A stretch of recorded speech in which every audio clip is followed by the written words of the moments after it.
In the wake of Birmingham and the president's proposed civil rights legislation, Negro leaders announced a mass march to galvanize nationwide support for civil rights.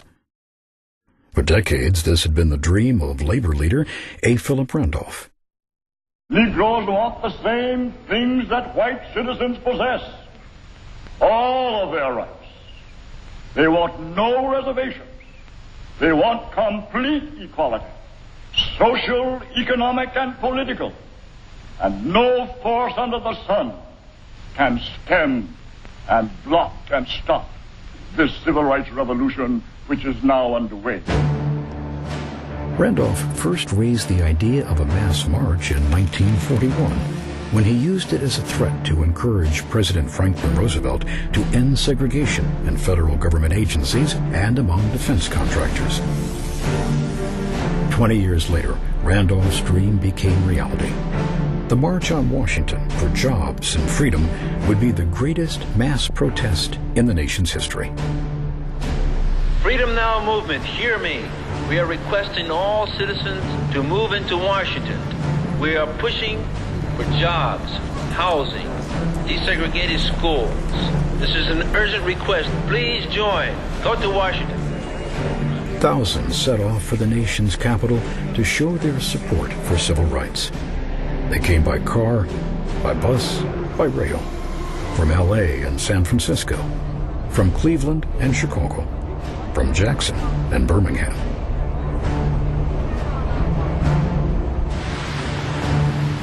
Many who opposed civil rights predicted violence, but the march organizers went to great lengths to ensure none came. Security volunteers, equipped with two-way radios, would provide a first line of defense. This is Freedom 2 to Equality 1. 250,000 participants, some say even more, converged on the mall in Washington, D.C.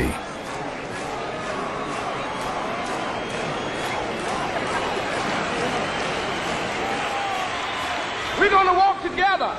We're going to stand together. We're going to sing together. We're going to stay together. In his hands he's got the wide world.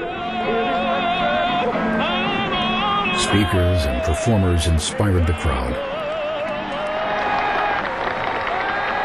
But the one who enunciated their universal call for justice most passionately was Martin Luther King Jr. Because I have a dream.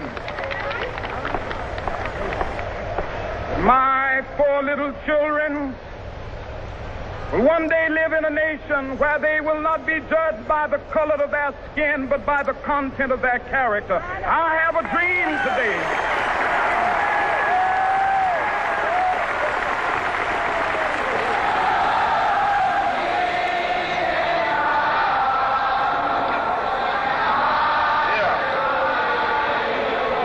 History was written today which will have its effect on coming generations with respect to our democracy, with respect to our ideals, with respect to the great struggle of man toward freedom and human dignity. Everyone agreed it was a historic milestone in the civil rights movement. It awakened millions of Americans to the quest for freedom and equality, and stressed to Congress the widespread support for the issue.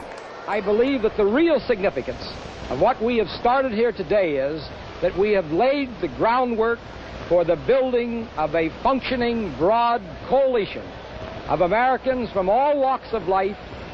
The other thing is that we did produce a non-segregated march. And I think this march will go down as one of the greatest, if not the greatest, demonstrations for freedom and human dignity ever held in the United States.